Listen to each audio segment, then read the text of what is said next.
Jalan orang-orang yang telah Engkau beri nikmat kepadanya berupa keimanan, hidayah, dan ridha-Mu. Mereka itu seperti dijelaskan dalam surat An-Nisa 4 ayat 69 adalah 1. Para nabi yang telah dipilih Allah untuk memperoleh bimbingan sekaligus ditugasi untuk menuntun manusia menuju kebenaran ilahi.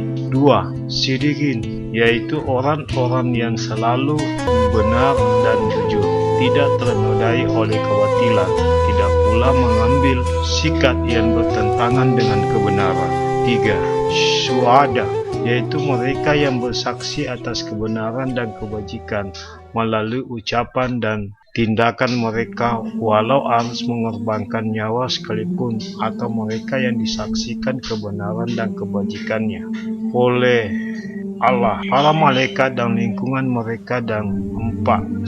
Salihin, yaitu orang-orang saleh yang tangguh dalam kebajikan dan selalu berusaha mewujudkannya. Jalan yang kami mohon itu bukan jalan mereka yang dimurkai, yang mengetahui kebenaran tetapi tidak mengikuti dan mengamalkannya, bahkan menentangnya, seperti sebagian kelompok Yahudi dan yang mengikuti jalan mereka, dan bukan pula jalan mereka yang sesat dari jalan kebenaran dan kebaikan, seperti sebagian kelompok Nasrani dan yang sejalan dengan mereka, sebab mereka enggan beriman dan mengikuti petunjuk-Mu. Setelah Allah SWT mengajarkan kepada hambanya untuk memohon agar selalu dibimbingnya menuju jalan yang lurus dan benar, pada ayat ini Allah menerangkan apa jalan yang lurus itu.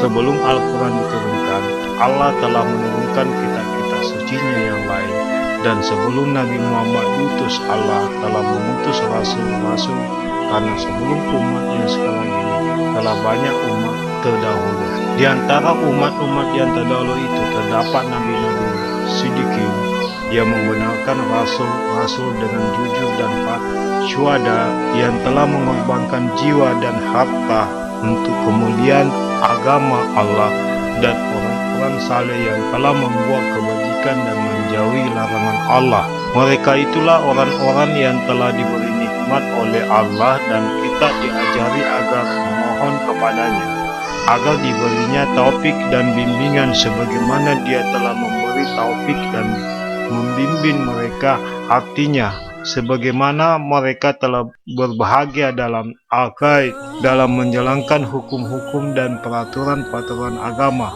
serta telah mempunyai akhlak dan budi pekerti yang mulia.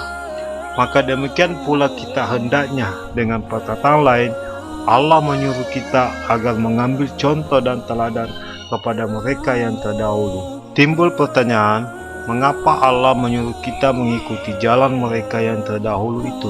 Padahal dalam agama kita adalah pelajaran-pelajaran, hukum dan petunjuk-petunjuk yang tak ada pada mereka. Jawabnya, sebetulnya agama Allah itu adalah satu. Kendati pun ada perbedaannya, tetapi perbedaan itu pada bagian-bagiannya, sedang pokok-pokoknya serupa, sebagaimana telah disebutkan. Sebagaimana halnya dalam umat yang terdahulu itu terdapat orang-orang yang diberi nikmat oleh Allah. Juga terdapat di antara mereka orang yang dimurkai Allah dan orang yang sesat. Orang yang dimurkai Allah itu mereka yang tak mau menerima seruan Allah yang disampaikan oleh rasul-rasul karena berlainan dengan kebiasaan mereka, atau karena tidak sesuai dengan hawa nafsu mereka.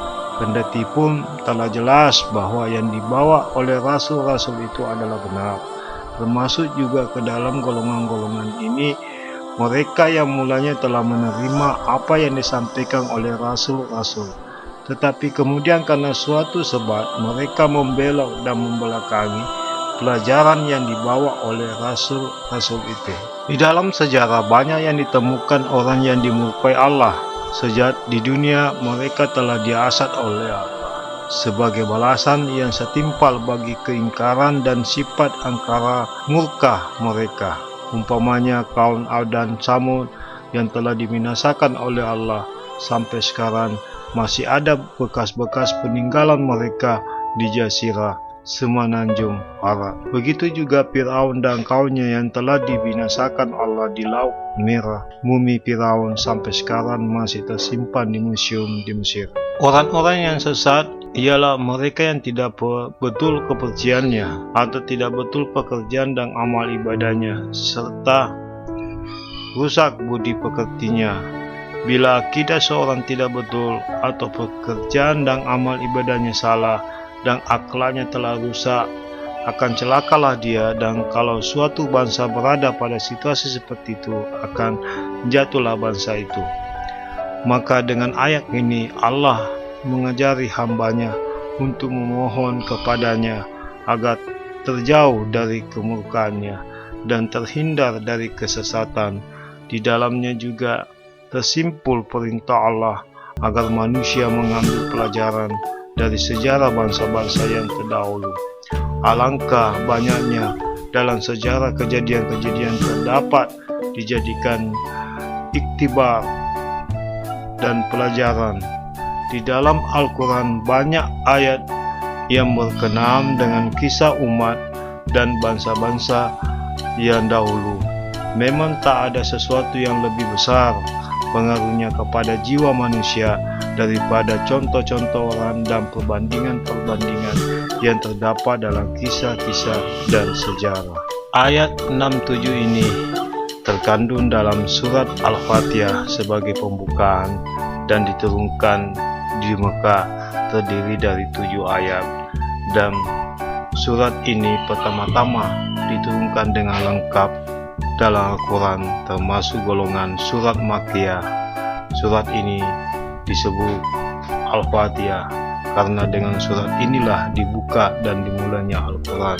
Dinamakan Ummul Quran atau Ummul Kitab karena dia merupakan induk dari semua Al-Quran, dan karena itu diwajibkan membacanya pada tiap-tiap sembahyang. Dinamakan pula As-Sabul Masani karena ayatnya 7 dan dibaca berulang-ulang dalam salat.